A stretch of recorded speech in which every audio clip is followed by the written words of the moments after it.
I am not a speaker. I don't think, oh, thank you, my mom, of course. I don't see myself as a speaker. I very much see myself as a writer. So if I am reading directly from my notes a lot, just bear with me.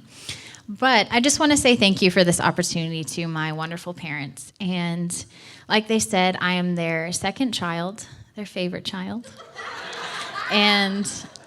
But I grew up as a pastor's kid, and growing up as a pastor's kid, there's nothing quite like it because there was years of being a sermon example, embarrassing stories, just so many. So I would like to show you guys a picture. If you could, Avery, if you could put that up.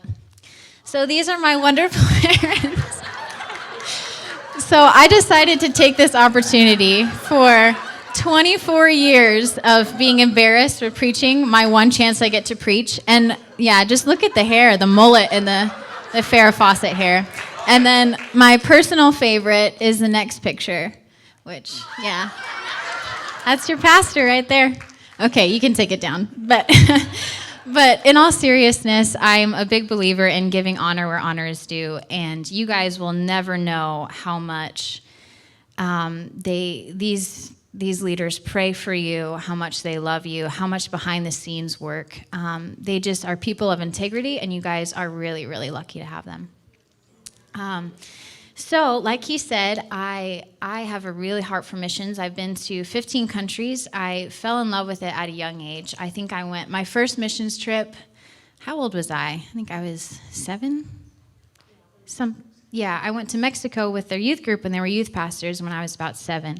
And even from that age, I fell in love with different cultures, with visiting different countries, and with just helping people that really have nothing. And so I just want to share part of my heart with you today. I'm not a theologian. I'm just someone who really loves Jesus and really loves helping people. So I have 6 questions for you guys today, and these questions I've asked myself a lot, and they have really shaped who I am and really shaped the vision for my life. There's really nothing profound about what I'm going to say today. It is just really how I believe in living my life. And so my first question for you today comes from Genesis 4:9, which says, "Then the Lord said to Cain, 'Where is your brother Abel?' 'I don't know,' he replied. 'Am I my brother's keeper?'" And I think it's on the screen. Yeah. Thanks, guys. Shout out to Avery and Allie, my besties back there.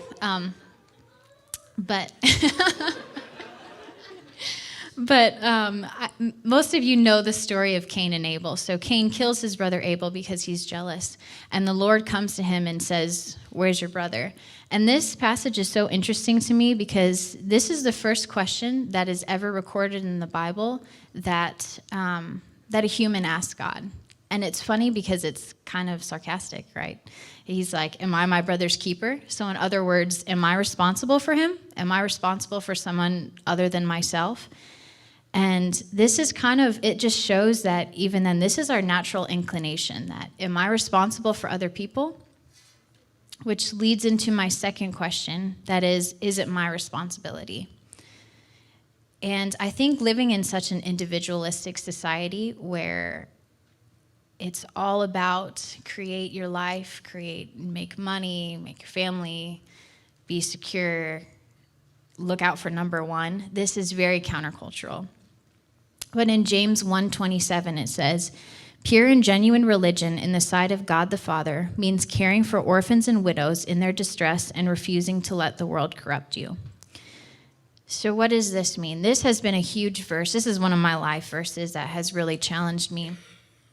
And so if we break this down, the word religion, that kind of freaks some people out, especially my generation, because there's been a huge push away from religion and very much relationship over religion, which is a great thing because it's all about grace, and that connects us with the heart of God and his heart for other people. But in this passage, when you look at the original Greek and Hebrew, the word religion literally means devotion. So this is how we show our devotion to the Lord. So it's not out of a legalistic mindset or even out of our own strength that we're supposed to care for other people, but it's out of our love for Jesus and out of our devotion for him. And I believe we get so wrapped up in our own lives that it's not that we're so bad, we're so selfish. It's natural to worry about everything in our lives because there's needs represented in here that I can't even imagine. I mean, I know a lot of your stories, and even in my own life, things that I've been through, it's natural to look at those, and that just demands your attention. But living beyond ourselves looks like surrendering our own circumstances and lives to Jesus. And so when our lives are surrendered to Jesus, we don't have to worry about our own circumstances, and we have the freedom to look out for other people. And also orphans and widows. So James in this passage, he literally is talking about orphans and widows. But on a broader scale, in that culture, orphans and widows was the most vulnerable. So James is saying you need to look out for the most vulnerable in your society. And in that culture, family was of the highest priority. So there was no social systems like we have today to care for people. So if there was a widow, she lost her husband, and there was children, they lost their parents. They had nothing, no one. They were subject to lives of destitution, and it was really, in that day, it was up to the followers of Jesus to care for these people. Otherwise, they had no one else to care for them. So my third question for you guys is, sorry, I'm going really fast. I had 20 minutes when I started, and so I'm really flying through this. But my third question is, how did Jesus set this example? Jesus always went straight to the marginalized. And what does that mean, marginalized people? You've probably heard that word before, but the definition of marginalized means, I think I have it up there, yeah. A person or group treated as insignificant or peripheral, a group whose needs and desires are overlooked and ignored. Jesus always went straight to these people. He didn't go to the people who were the religious leaders. He didn't go to people that he thought could help them to build his ministry. He went straight to the marginalized.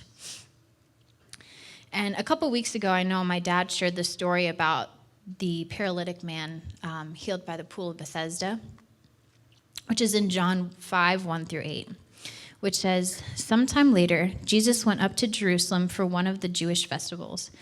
Now there is in Jerusalem near the sheep gate a pool, which in Aramaic is called Bethesda, and which is surrounded by 5 covered colonnades. Here a great number of disabled people used to lie, the blind, the lame, the paralyzed. One who was there had been an invalid for 38 years. When Jesus saw him lying there and learned that he had been in this condition for a long time, he asked him, 'Do you want to get well?' 'Sir,' the invalid replied, 'I have no one to help me into the pool when the water is stirred. When I'm trying to get in, someone else goes down ahead of me.' Then Jesus said to him, 'Get up, pick up your mat and walk.' At once the man was cured. He picked up his mat and walked."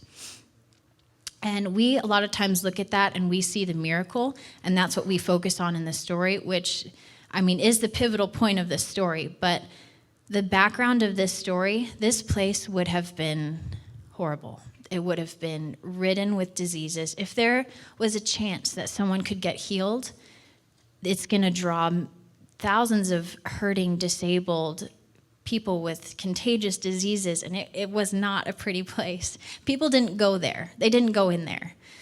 They were scared of it. And also in Roman culture, which was the ruling power of the day, if a servant or a slave was disabled or sick and they were not considered useful anymore, they would literally be dropped off at places like this. So this is a place where people were literally being discarded, dropped off, and abandoned.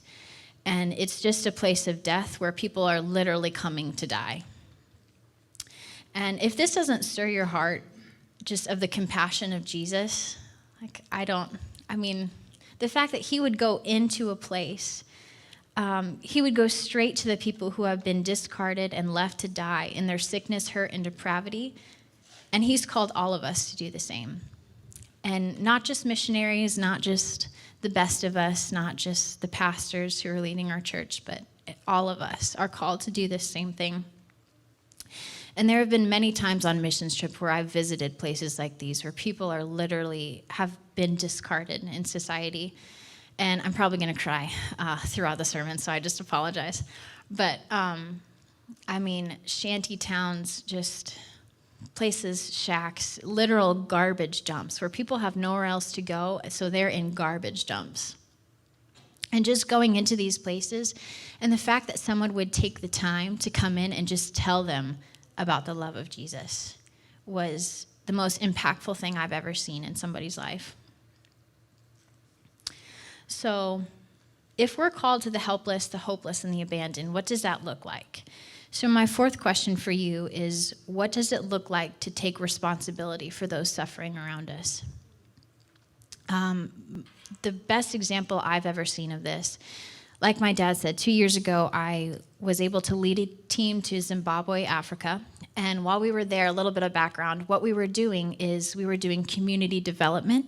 So instead of going into a community and just handing out things, we were there, we took social work majors, business majors, engineering, medical team, film, PR, everybody. And we were all working together in our own little teams, and then working to create a self-sustaining community for these people, and really just dignifying them. And so I was the leader of our social work team. So our job was to, when we first got into the community, we went around and we had a questionnaire, and we were asking all of these people, trying to figure out kind of the social climate of this little town that had actually, it was a group of about 500 people, families, and they had been kicked out by the government of their homes, and they were in this little squatter village, which was literally just dirt floors, shacks with sticks and tarps, whatever they could find. And so we were looking to see if there were any social justice issues, if any, and how we would go about trying to help them with those. And so me being me, of course, my first question was, with the disease rate being so high in this community, what happens to all the orphans? What happens to the children that are left with nothing, with no parents? And I got the same answer every time. Everybody said, talk to Faustina. Just go find Faustina. But nobody knew where she was. And so I went around and I asked so many people, and finally I found somebody, and I was just like, will you please take me to this woman, Faustina? And so they took me to her, and I got to meet her. And she told me a little bit about her story. She was in her 60s, and she had had children. They were all grown, and she was taking care of the orphans in the community that had, because of the disease rate, all of their parents had died, and so she was taking care of them. And she told me a little bit about her story of, she was diagnosed with AIDS many years ago, and just relayed to me the daily struggles of taking care of 5 orphan children living with an illness like that. And this woman had nothing. If you could, I actually have a picture of her. If you could put the picture up. That on the right is Faustina, and that is 4 of her kids that she has adopted. They were so cute. But she had absolutely nothing. If you go to the next picture, I think I have a picture. That's her home. So in this home, she was living with her 5 children, her adopted children that aren't even hers, that she has just taken in out of just the love. And she changed my life. That her perspective on loving people. We were there for a month and a half, and I would start every day and end every day with a visit to Faustina and her kids, and just kind of soaking up her wisdom and just her love and how she viewed the world. And I'm happy to say we were able to get her some medical support and her kids some support too. But I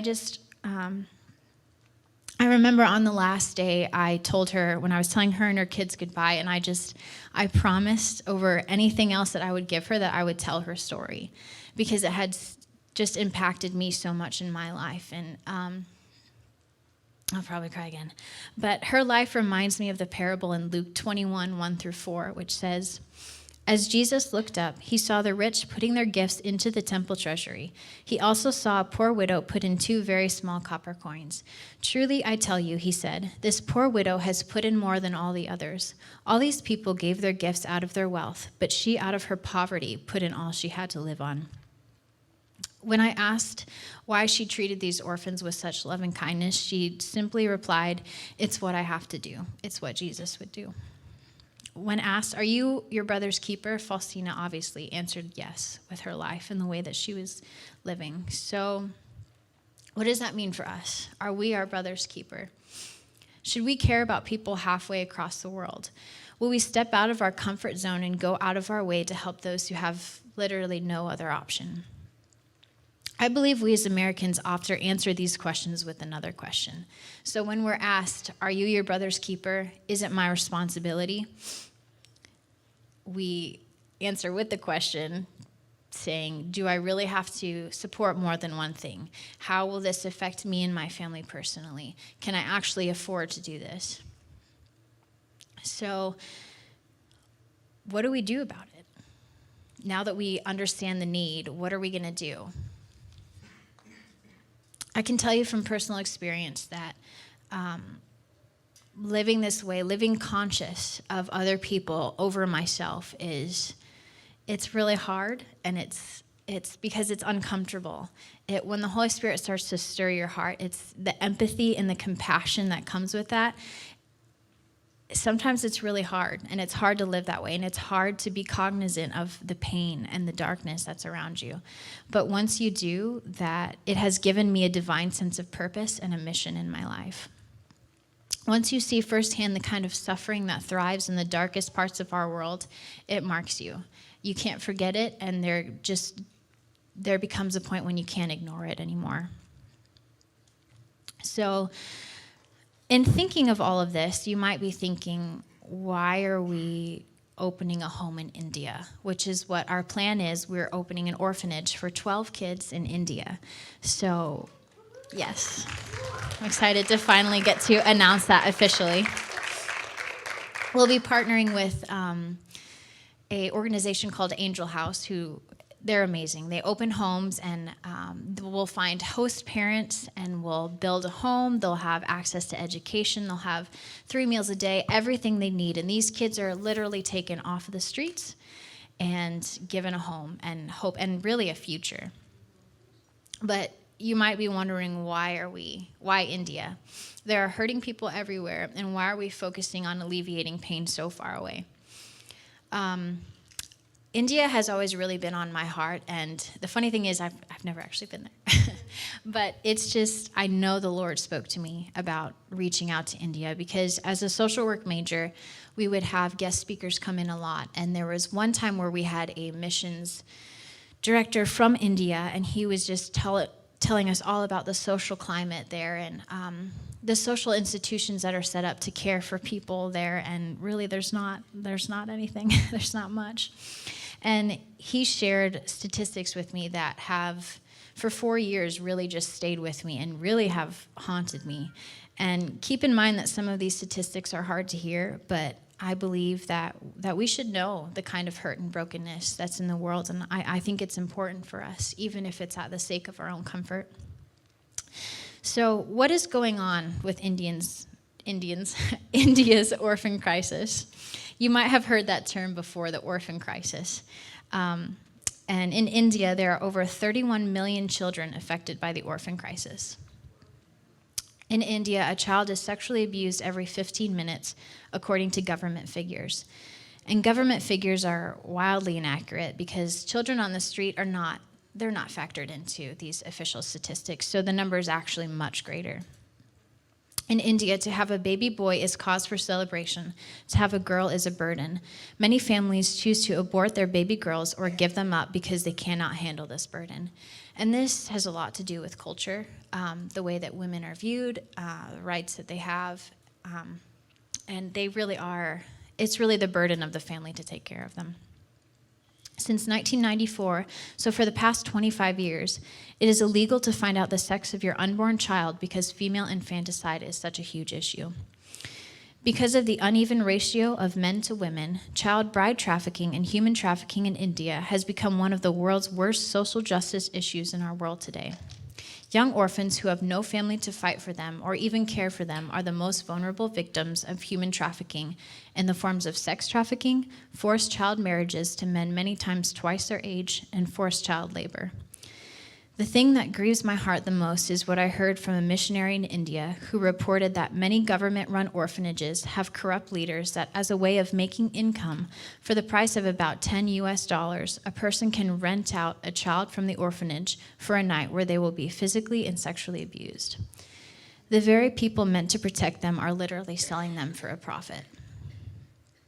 The Indian government has recently kicked out all Christian organizations supporting these children under the guise of rejecting foreign-funded programs, which they say foreign-funded programs, but it was really an attack on Christianity.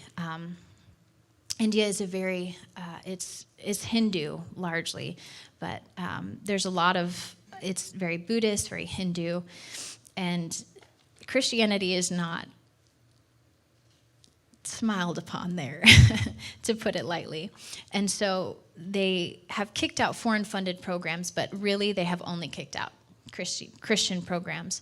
So Compassion International, Feed the Children, Joyce Meyer Ministries, all of these that were supporting these kids have just, and within the past year, have been kicked out. So now all of these kids that were receiving help are now left with nothing again. So now that we know all of these organizations have been kicked out, what can a small group of us, a church from Dahunga, do about it? And that's why we're opening a home. That's why this group of people can stand up and say, we're going to do something about it. And we can't care for millions at once. We're not going to solve this problem overnight. But we can save 12 kids off the street. 12 precious lives that are so much more than a number, but represent children with their own hopes, dreams, and desperate need to know how much they are loved and wanted. And now that we know this reality, what are we going to do about it? So if you're wondering if there's a need in India, there's a need.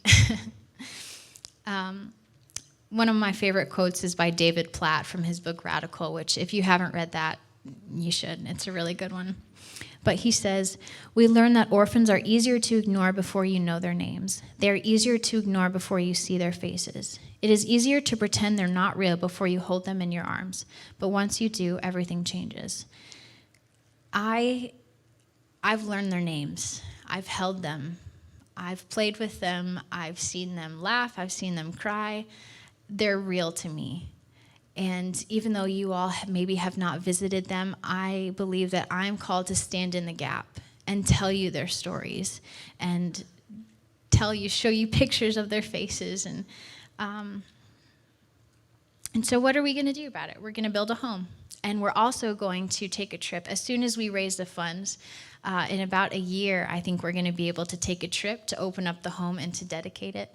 So I'm really excited about that. So if you guys are interested in that, you'll be able to see them, to meet them, to hold them, to see how we're changing their lives. And also another thing I'm really excited about is, so we're opening this home and we're going to name it Christa's Home. And this is really important to me because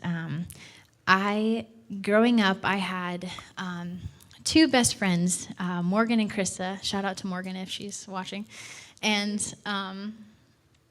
Christa was diagnosed with a very rare form of bone cancer when I was 15 years old. And she was really my sister. I mean, she was adopted by my parents. She lived at our house, basically. And so for a year, I took a year off of school. Not off of school. I was homeschooled so I could spend more time with her in the hospital. And even at a young age, Christa embodied the lifestyle that I'm talking about, the living beyond yourself, looking out for other people over yourself. And she was just, even through all of this, she was always so full of joy. And even when she was in the hospital during her chemotherapy treatments, she'd be making cards for other patients. She would go and visit the other kids, the younger kids that were in her same wing. And that just really marked me. And her life has been an example to me. And when I was 17, she actually passed away. So this is just a wonderful way, I think, to honor her, and I'm really excited about it. And just a reminder of why we're doing this, that I want to live like her. And some other people that I have seen embody this really are in this church. Some of my heroes, Allie Pyle, who, I mean, you guys saw her testimony, who I'm up here leading worship sometimes, and I see you in the front row, and you're just worshiping with everything you have. And despite whatever you're going through, I mean, that marks me. It really does. And your life without words, I mean, you're just making such a difference in people's lives. Mary Golson is another one. I mean, you really are one of my heroes. I see you. I know your story. I know even in the grief that you and Greg have been through, you're hosting Teen Challenges fundraisers for other people. And my parents, I mean, I know you guys. They've given their lives to serving not only you guys, but just for thousands of people, from being youth pastors to associate pastors to senior pastors, just millions of people that they've touched. And so, wow, I'm really running out of time. Okay. I'm more like my dad than I thought. So, I'm just kidding. Just blame it on him. But my last question for you guys is, where do I start? So you know all this. I mean, nothing that I've said is really new to you. Maybe the news about India and all that, but the fact that we're supposed to live like Jesus and we're supposed to take care of other people, we know that. But a lot of times it's kind of this question of, well, where do I start? So number one is where you can start is support our mission in India. I mean, we have an opportunity to not only change these 12 lives, but to change generations. I mean, I know I'm up here because of my great-grandpa on my dad's side who decided to make a decision, and then there was 3 generations of pastors, and here I am. And my mom, a little girl invited her to VBS. And so you never know the impact that you have when you share Jesus with somebody. So we have the opportunity to change generations. So how you can do this is, I mean, you can donate. We're going to raise money. You can get plugged in. You can help with our fundraisers. And I lost my plate. I mean, look at my notes, guys. I don't know if you can see this, but I have like 8 pages of notes. Okay, but the second way that you can start is get plugged into a ministry. Lucky for you, we have the ministry preview today. And so if you guys are interested in serving at all, I mean, we have a place for you.